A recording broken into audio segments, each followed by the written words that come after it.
Welcome to Mpowered Living. I'm Ann Sheu. On this podcast, innovative leaders and visionary experts share insights and practical tools for work, family, and marriage. Each episode, we'll explore how to elevate your life while staying grounded in what truly matters to you.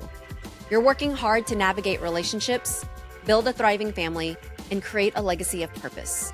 We're here to help you do that with confidence and intentionality. So if you're ready to live a life by design, you're in the right place. Let's dive in. Welcome back to Mpowered Living, the podcast where we explore the strategies, mindsets, and habits that help us create thriving, intentional family lives. I'm your host, Ann Sheu, and today we're talking about something that so many of us struggle with, getting organized. My guest today is Aubrey Felderhoff, a systems expert, a professional organizer, and a mom of 3 boys who has transformed her own life through intentional planning and structure. If you've ever felt like you're drowning in to-do lists, struggling to keep up with all your responsibilities, and constantly reacting to life rather than feeling like you're in control, this episode is for you. Aubrey shares practical systems that have helped her go from chaos to calm, including how to start small when you're already feeling overwhelmed, how to implement a household system that actually works, and how to maintain your organization in a way that doesn't make it feel like another full-time job. We also dive into the emotional side of organization, the guilt of asking for help, and the struggle of maintaining systems over time. And as a special bonus, Aubrey shares insights on raising confident, resilient kids, teaching them responsibility and setting them up for success by allowing them to navigate challenges without constantly being rescued. This conversation is full of simple, actionable strategies that you can implement today to create a home and a life that feels more peaceful, productive, and aligned with your values. Let's dive in. Welcome, Aubrey. I'm so glad to have you on the show today. Thank you. I'm excited to be here. Let's just dive right in. So I know you are an expert at helping other people get organized, build systems and processes.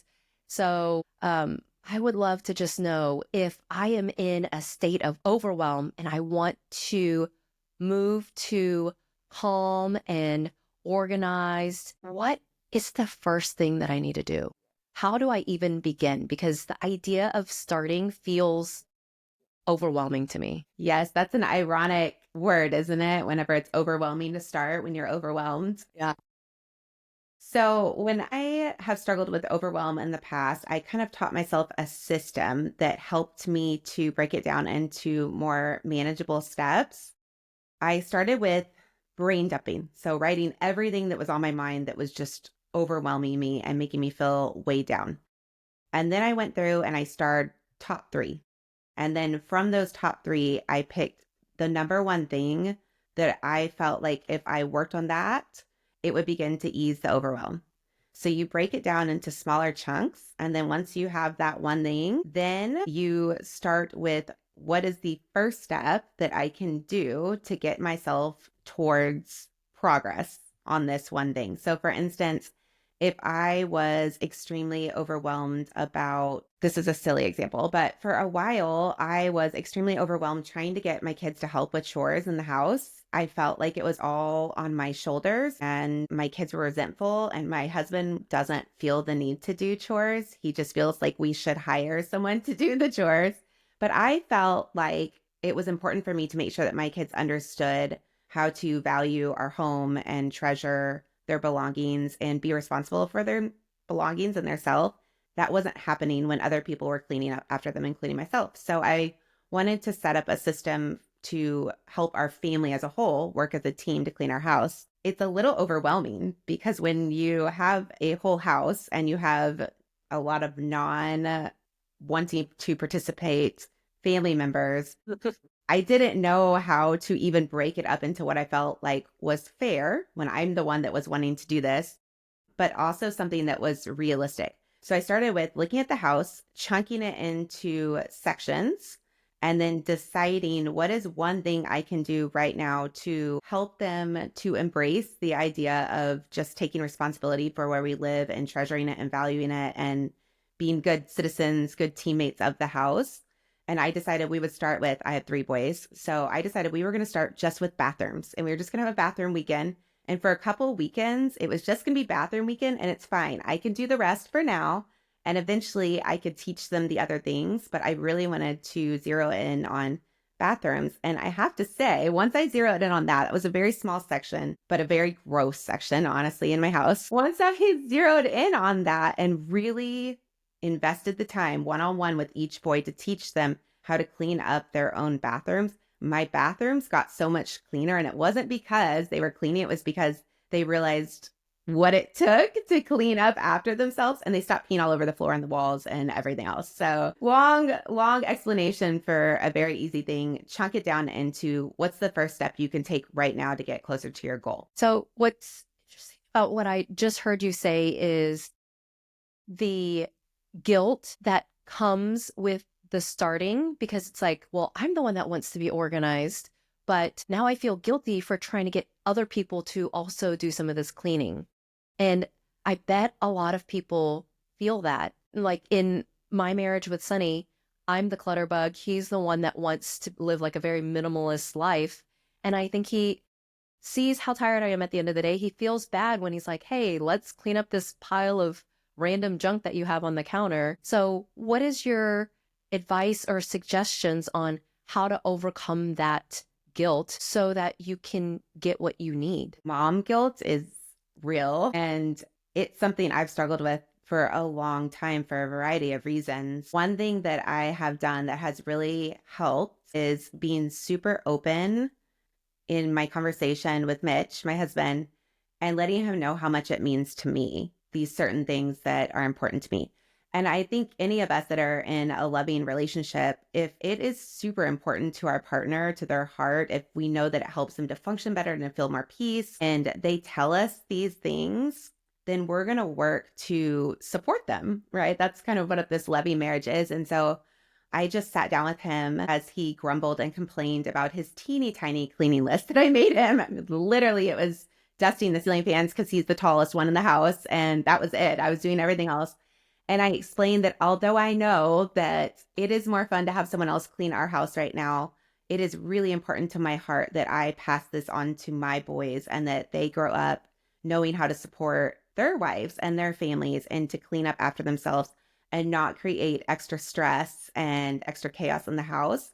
And so once I explained my why behind why that was so important to me, rather than just, I want to save money and scrub toilets, then I felt like it became a priority for him as well. Not so much I want to clean the house, but I want to support Aubrey. I love her. I know how much this means to her.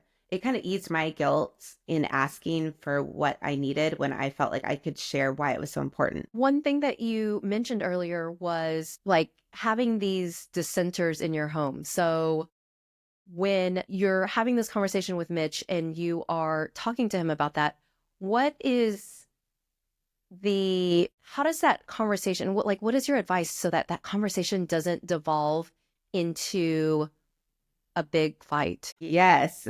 So we have done a lot of trial and error over the years to fine tune our communication, haven't we all in marriage? And it's a work in progress. We now, after multiple years of really fine tuning this, have come up with a system that we use and it works wonderfully. I shared about it in one of my podcasts. It's called a mug and a meeting, and we set it for every Saturday. It's an hour. And we have a shared, I don't know if you're familiar with the Notes app on your phone, but we share a note app, and it's a template that we've created. And it starts with what we're grateful for, what went well that week. So kind of starting on the positive note.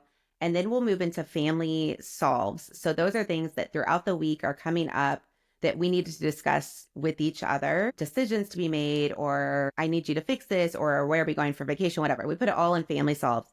We'll go through it one by one after we've done our positive starts to the meeting. And then we'll move into, it's called boo-doos and honeydews. So honeydews is things that I need Mitch to do, but I need to communicate to him, hey, I asked you to paint this or whatever, and I haven't gotten to it. Can you get to it this week? Let's schedule it in. And then the same for me if he has things for me to do. And then we'll go through our schedule and responsibilities for the week as far as kid pickups and meal prep and all of that. And then we'll end with what we're looking forward to. And so that structure has really helped take any emotion out of kind of that nagging that I feel like sometimes can happen, or the curt words that might come up if I'm frustrated that he hasn't gotten to something that I've asked him to do multiple times. I don't have to express any sort of emotion. It's just listed. And then we'll go through, hey, it's been on here for 2 weeks. Can you get to it this week? Yes. Or no, I can't, but I'll schedule it for this week. It really has dissipated all of that for us. That's so fascinating. We teach our clients at Empowered something very similar. We call it the weekly family alignment meeting. And it really is just dedicated time every week to check in with your partner on the biggest priorities, schedules, really talk through issues. And our clients love it because it is such a game changer to one, like what you said, it doesn't feel like nagging anymore because now it's on the list. It's part of our agenda. We're going to talk about it. But the other thing is, at least for me and Sunny, it no longer feels like I'm trying to have these big, important conversations as one of us is running out the door, right? So it's like we've got dedicated time every single week to talk through the really big, important things that are going on in our family. And then also the little things like scheduling a trip or making decisions about summer camp. But we've got a dedicated space now to talk about it every single week. So I love that you guys are doing that. Yes. Yes. It's really been so helpful. And it sounds like you have the similar setup that just makes such a difference for us organization wise and being on the same team and communicating. And that's also where we can express our feelings about things like, I want more help cleaning. Yeah. So going back to this system, you said you started with the bathrooms. Did you expand to other areas of the home and how quickly did you do that? And then my follow-up question is, how do you maintain that? Yeah. So we started with bathrooms and I led the charge on it. Like I said, it was something that was important to me. So I just blocked off 6 hours that first Saturday that I did it and really dove into teaching the boys the nitty gritty of it. And then I had written up a list and it was extremely detailed. And I do not expect them to read it all the time, but it was really to teach and then reinforce. This is what you do top to bottom. You start at the top of this wall where the mirror vanity is, where my boys have toothpaste and spit all over that disgusting thing. And you go all the way down, and then you go to the sink and you go all the way down. And we went top to bottom of the entire part of the bathroom. We did that 3 weeks in a row because, like I said, I wanted to make sure that they really understood the expectation and how important it is, at least to me, to try your hardest in everything you do and not just guff through it just to get through it and not value your space, right? So we started there. And then once I felt confident that they could do it on their own, then I started teaching what I expected in their bedrooms. I don't have the boys do much outside of their bedrooms. They do their bedrooms, their bathrooms. We have an upstairs loft that's the central family area for kid toys and what have you. So they're responsible for that once a month, and then floors and windows. But I had to break it up and teach it all individually, very slowly. And then eventually, this is a evolving process of over a year. Eventually, I created what's called zone cleaning. And so I mapped out zones. And so we have weeks 1 and 3 on one zone and week 2 and 4 on the other zone. We name them after our dogs. I let the boys pick and try to make it fun. So one is named Mr. Pickles. That's one of our dogs. And the other is Grandpa Joe Week. And that's the other dog, which is hilarious, but makes it a little more fun. And then it's printed. And I have the kids' pictures on each of the zone cleaning templates up on, we have a family command center. And it's inside I'm blanking on the word, what you would put behind something clear that you can just put the magic marker. Why am I blanking on this word? Dry erase board? It's underneath a sheet protector. And so it's magnetized to the dry erase board. And then they'll just check off when they do each zone and leave it. And then the next week they'll check off. And then once the entire sheet is filled, we just erase and do it again. That's how it's evolved. So outside of cleaning the home, tell me about some of the other systems that you have, because I know you've got binders, you've done, I've seen a lot of really cool things that you've done. So tell us about some of these other things that you do to keep your family organized, to keep you organized, so that you're not constantly feeling like you're frantic and overwhelmed? Yeah, so this all started because, really long story short, I was very sick and with a mystery chronic illness. And during that time, my kids were really little. And everybody knows when you have little kids, it's a lot, no matter where you are in life. But to add on this sickness that debilitated me, I really could only prioritize living and finding my answer so I could get well. And so once I got well after 7 years, I felt like I was starting motherhood at ground zero. I had no system set up. I had no routines. I felt like a child that needed to learn how to be a mommy, except my kids were 8, 7, and 4 at the time. I was well into motherhood.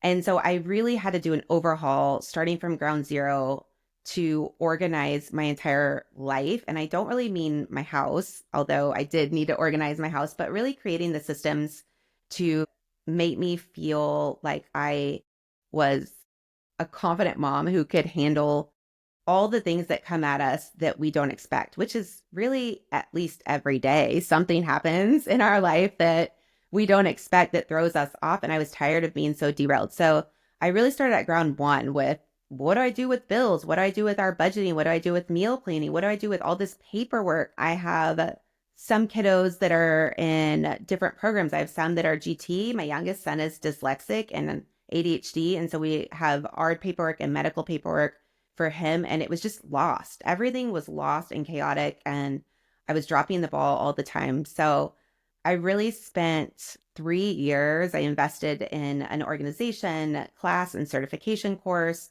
Then I did a project management course and just really poured myself into learning how to be a grown up. Yeah.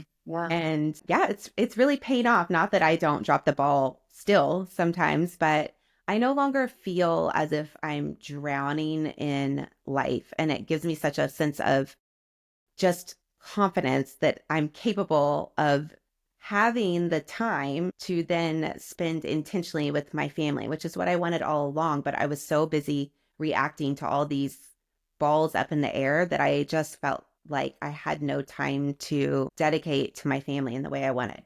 Yeah. Can you give us some specific examples? So other than your bills and the medical paperwork, what else were you using to help you stay organized? Like what specifically, like if I'm somebody that wants to start and my bills are just piling up on my counter, or like my desk is a mess. So like where do I start? Like to recommend starting with a central place to put everything. And you can call it many things. Mine is my Friday prep basket. I go through it all on Friday, but during the week, how your kids will come and throw a permission slip at you and ask you to sign that. And then your husband says, hey, can you go get your oil changed? Or can you take Grandpa Joe, which is again our dog, to the groomer? And all these random things that are happening. The light bulb is out in your kitchen. Sometimes, as a mom, at least for me, before I had this system, my Friday prep basket, I would stop to do all those things as they were being thrown at me, because if I didn't, I would forget. I'm super forgetful. And it caused me to be derailed constantly. I was constantly derailed. I was constantly reacting to everything that was getting thrown on my plate. I was a very reactive person. I was not proactive at all.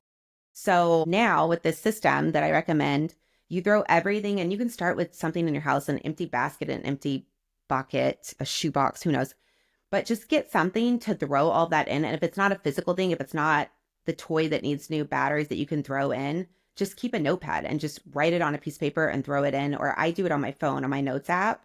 And I have a separate time outside of our Muggin meeting when I do my Friday prep. Obviously, it's on Friday. And for 2 hours, I go through everything that has popped up, and it's a lot. I go through everything that's popped up and I categorize it. I have different binders in my basket now that equal different things. So green is financial, red is to do for the week, yellow is errands, that sort of thing. And I will go through and categorize it. If it's something I can do then that needs to be done, I will do it. And if it's not, it stays safely in my basket until the next week. And that takes so much off my plate. I'm no longer reactive. My kids and Mitch are trained to just throw everything into my Friday prep basket. So I'm not getting interrupted constantly. It's made a world of difference for my stress. Yeah. What would you say to the moms out there that are like, I don't have 2 hours on Friday to go through a basket. Yeah, you can start with, and that 2 hours for me is also including tasks that we all have them, tasks that we put off that need to be done in the house or just in life in general that we just don't want to do and we don't have to do. There's no urgency to it.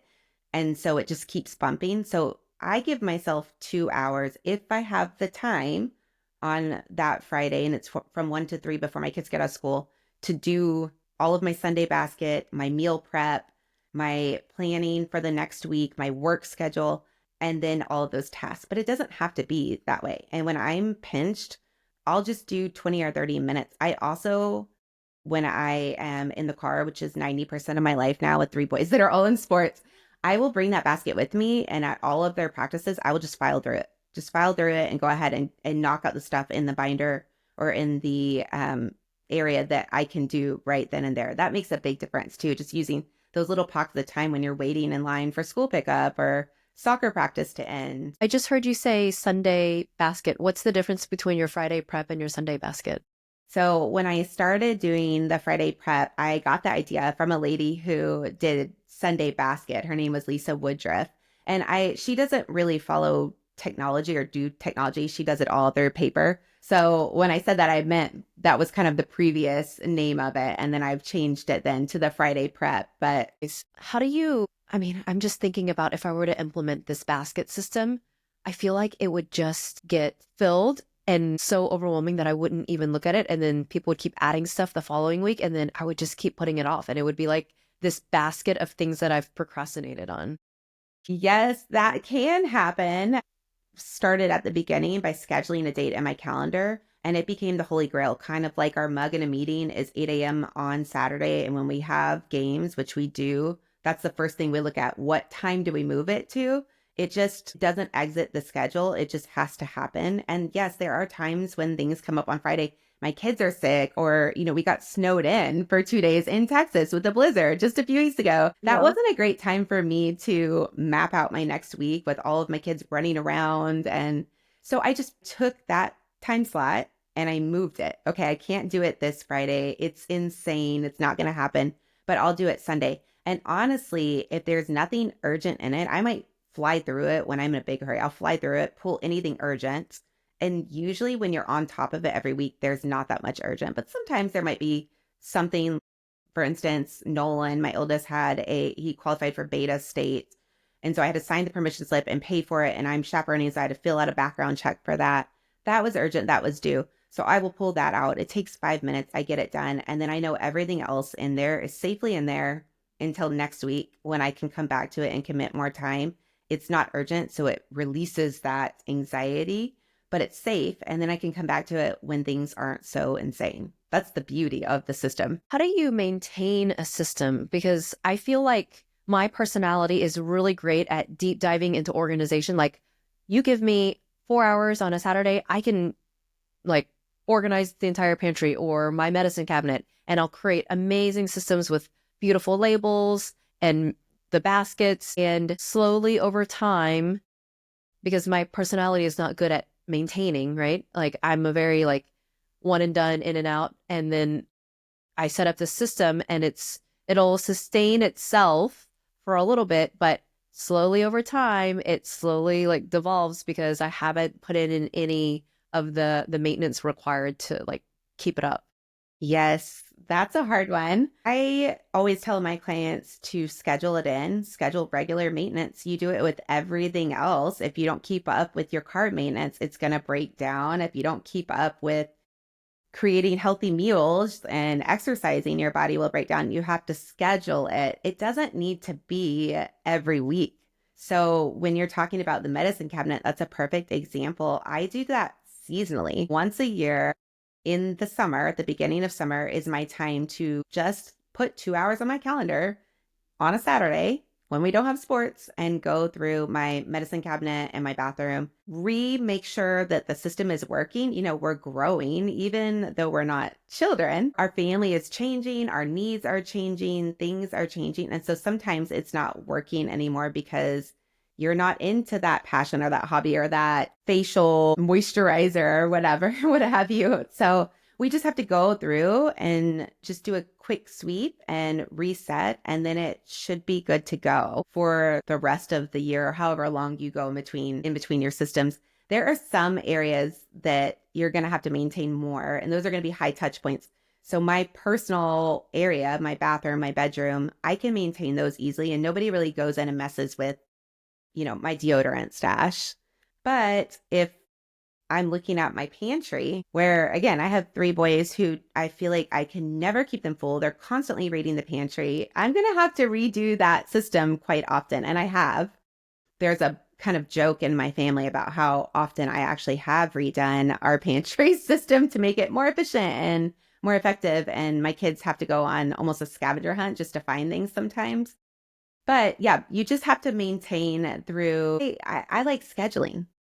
If you're not someone that likes to go off a calendar, and not everybody is, that kind of comes down to what type of personality you are as far as how you like accountability.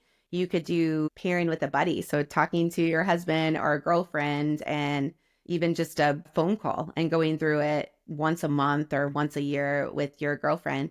Or you could do an accountability group and just stay accountable in that way. But just finding a way to make sure that at least once in a while, seasonally, you're maintaining it, and it really will run itself. So I know you've done some professional organizing for other people. What I find with my organization system is I'll create this beautiful system, and then one of the baskets will overflow. And then it is like it is like a domino effect on all of the other baskets, because it's like, oh, well, this one overflowed. I'll just like put it over here. And then before you know it, the entire system doesn't work anymore, because I mean, my husband says I just have too much. Like I should just narrow down what actually needs to go in that basket. But I'm like, but I have it. What do I do about it? But that is always the MO. Like I set up baskets in the bathroom, and it's great until all the little things that I buy for every time we travel, all the travel toiletries. Now that travel basket is overflowing in the pantry, right? It's all great until we have a party, and then now we've got 5 bags of chips and there's only space for 2 bags of chips. And then the entire system just fails because stuff has overflowed. So what is your advice in those situations? Like, how do I avoid that? How do I fix it? Yeah. So I teach a 3-step system to decluttering. And the first is declutter. So pull everything out, dump your basket, and literally toss, because there's going to be some stuff in there, probably at the bottom of the basket, that you don't want anymore, that's half used up, that's dried, in your medicine cabinet, is dried up, like you were saying, your toiletries, your travel toiletries. We had, for the longest time, so many of those little shampoos that you get at a hotel, because I'm like, oh, we used it. I like the smell, and we can use it again. And I take one here and I take one there, and all of a sudden I had hundreds of them. I mean, how many do you truly need, especially if you're going to continue to go to a hotel? You're just going to keep getting more and more. We'll take it when we go camping. And you will, but you won't take all 100 of them. So it's really easy. You start with decluttering. When you see a basket that's full, you let that become your indicator instead of, oh my gosh, I'm out of room, I'll overflow to the next basket. You just stop there, dump your basket, and declutter. That's step 1. Anything that's broken, anything that's trash, anything you don't like, anything that is a duplicate, unless it's something like chips or something. But duplicates, we don't really need for kitchen tools, right? But how many times have you opened a kitchen drawer and you found 3 or 4 of the same kitchen tool that you thought, well, if I lose one or if this one breaks, then I'll have the second one. Just go ahead and declutter, and that will save you so much effort in the long run. Yeah. So I think one of my big problems with decluttering is I am a compulsive Amazon shopper. I turn to Amazon when I have a problem. I'm like, oh, I bet Amazon has a solution for this, right? Like I can't get the last drop of shampoo out of my bottle. Amazon has a clip that you can clip your, like there's always a solution on Amazon. So I turn to Amazon to rescue me from pain points. So then I buy these things, and then I have a problem decluttering because then I feel bad about wasting money by getting rid of it. And so I've got all of these this head trash around throwing things away, because I've got a little bit of scarcity mindset around like, well, what if I need it in the future? And what if we can't afford to buy it when I need it? And what if I can't find it when I need it? And so it's really hard for me to declutter. And I know we could probably spend an entire episode talking about the psychology of decluttering, but what advice do you have for me? I mean, Sunny will tell you I am a clutter bug. I I'm an organized clutter bug. Like I've got stuff everywhere, but I know where it is. Yeah. It's a lot of stuff. Yes. Okay. So this has worked for my oldest son and it may work for you. He is a bit of an impulse wanter. I can't say he's an impulse buyer because he doesn't have an Amazon account, but he is constantly asking to get things to solve his problems or that he wants. He's got, we call it shiny item syndrome, but so a little bit different than you. But we have for him set up a rule that when he decides he wants something and he wants it so bad, he writes it on a piece of paper and he has to wait 2 weeks. And at the end of 2 weeks, if he still wants it, then he's allowed to purchase it with his money from whatever job or birthday money. And I have actually used that for myself because for a while I went and got my colors done. I think we've talked about this before, Ann, but where you go and they look at your skin tone and they decide what season you're in, and then they tell you what coloring looks best on you. So when I did that, unfortunately, black was not my best coloring. It was my worst, and everything I owned was black. Real sad. And so I had to get rid of it all. And I felt this need to fill my closet. And so I was constantly searching. Plus, it's fun, constantly searching and wanting to buy every single thing, even if it was the same shirt or outfit, every single thing that I could to refill because I was just excited and needed all these things.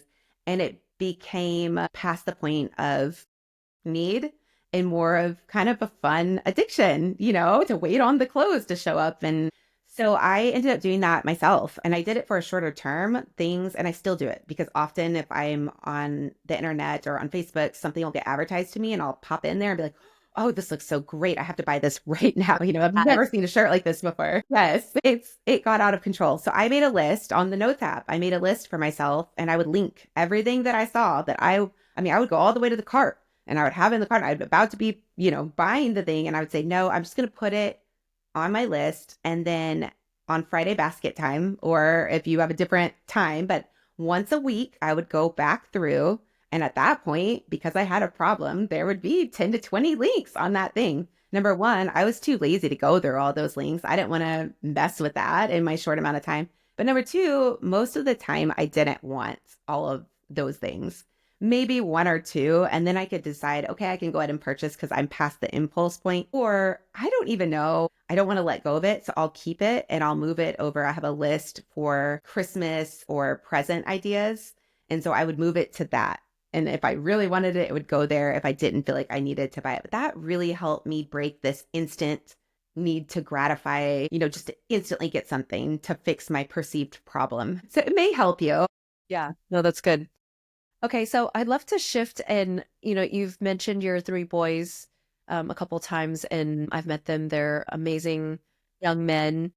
But what is really fascinating about when I watch your kids hang out is how, I mean, they're boys, they're brothers. I know it's not always perfect, but it seems like they genuinely enjoy spending time with each other. It seems like they're friends. Um, I feel like one of the questions that I get the most is, how do I raise kids that are going to be friends when they grow up? So and I know your kids are still young, but what are some of the things that you've done along the way to help cultivate that bond, that friendship?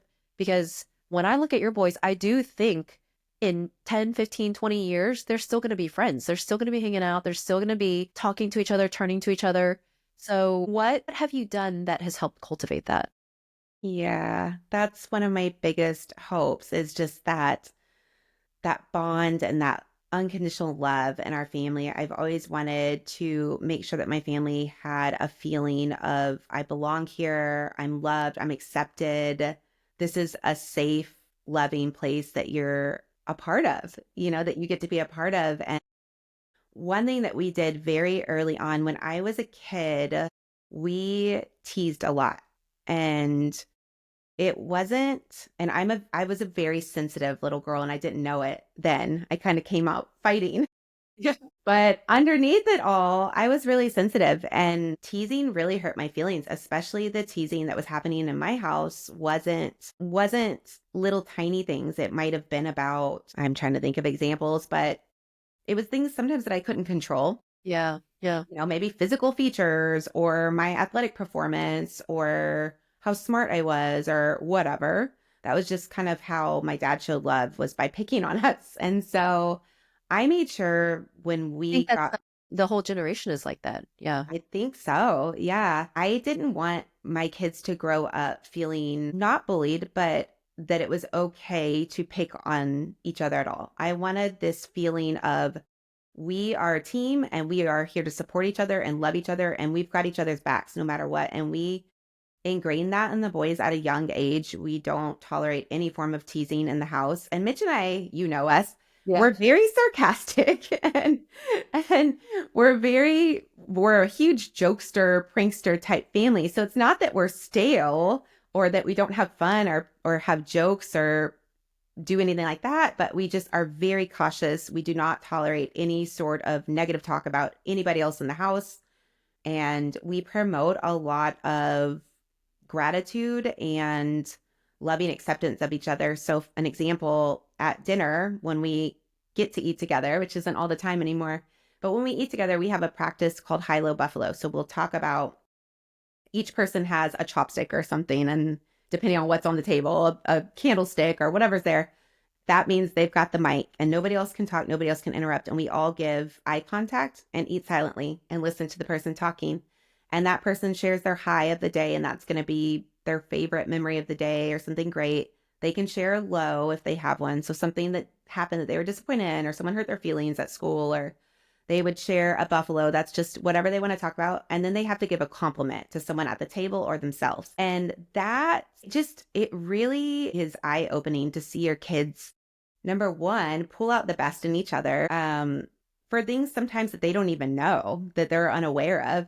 But number two, it really breeds this beautiful bond between them of feeling appreciated and loved and supported and seen. I think that's made a huge difference for us, is just that practice of complimenting each other and speaking to each other with respect instead of nitpicking. Yeah. Love that. What about their confidence? Because I feel like they're really healthy, strong, confident boys. What do you credit to? And I know part of that is probably just like nature, personality, but I think a lot of confidence comes from what the parents do, how they're raised. So, what is it that you and Mitch did to help cultivate such confident, resilient, gritty kids? Resiliency and grit is something that has been on my heart a long time with my boys. And it's something Mitch and I have had multiple conversations about, because I've worked very hard to make sure my boys are responsible, kind, God loving young men, but they haven't had a hard life. And I am a strong believer that suffering is what builds character, and my boys have not suffered. And so I have been very intentional about making sure that they have hardships to overcome that aren't harmful in the long term, but this sort of thing about,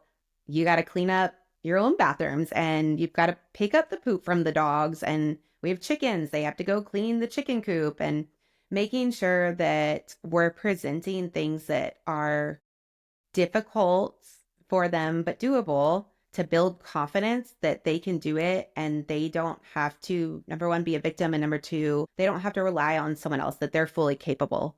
And that also goes with, and I know this is hard for so many parents, but I've been very intentional, and I struggle, but I'm very intentional about not rescuing my kids when they're hurting.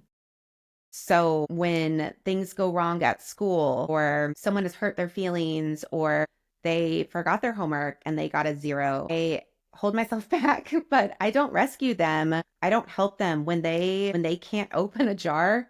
I don't help them. I tell them to use problem solving skills and to figure it out. And usually it works. Of course, I'm not going to leave them, hang them out to dry if they're really needing my help, if they're in danger, or if they physically can't, or if they mentally just don't have the capacity. I'm not going to continue to do that. But I feel like that has really helped. We'll see. We're moving into teenage years, has really helped them to build more of a gritty personality and more resiliency. Yeah, I love that. It's so hard to not rescue our kids. I mean, I caught myself just like one of my kids was having a problem at school and I was like, well, did you talk to the teacher? Did you go talk to the kid? Like and like giving them all these potential solutions and solves. And, I think a lot of times when we think about rescuing, we think about like physically jumping in and saving them and helping them. But so much of my rescuing is, well, let me solve that problem for you. Let me tell you how you should fix it, right? It's really hard for me to not do that because it's hard to watch my kids suffer and to be in that pain and the difficulty and to just sit with that. And so, yeah, it's a good reminder for me to hold back my rescuing. For all Itch. of us.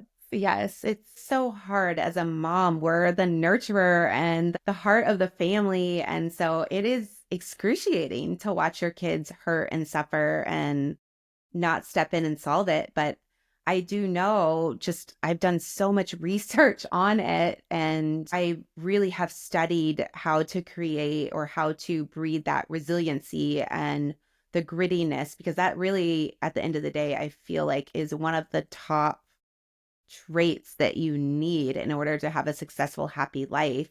If you're someone that just rolls over and gives up, you're never going to get there. You have to know how to push through hard things. You can't know that and have confidence if mom is always stepping in and doing it for you and you don't develop the skill. And because my kids have grown up in, I feel like I did not grow up in a healthy, functional household, but I feel like they're growing up in a healthy, functional household where their dad and I love each other and we communicate appropriately and healthily. And not that we don't have disagreements, but we've worked very hard to have healthy communication and model a lot of healthy, functional boundary setting. And so they need to learn that they can do hard things and they can't learn that if I keep stepping in. Right, right. Yeah, that's such a good reminder. It has been such a joy having you on the show today. Thank you so much. I learned a lot from you. I've got a lot that I am going to take back to my own family and implement with getting organized and helping build systems and resilient, healthy, gritty kids. I love spending time with you. Thank you so much for being here with us today. Thanks, Anne. It was fun. Okay. Thanks for tuning in to Empowered Living. I hope today's conversation sparked some inspiration and gave you tools to live more intentionally in your family, work, and life. If you enjoyed our episode today, be sure to subscribe so you never miss an inspiring story or actionable takeaway. And if you know someone who would love this episode, share it with them, because living an intentional life is better when we do it together. Until next time, remember, the life you want doesn't happen by chance. It happens by choice. Let's keep creating it one step at a time.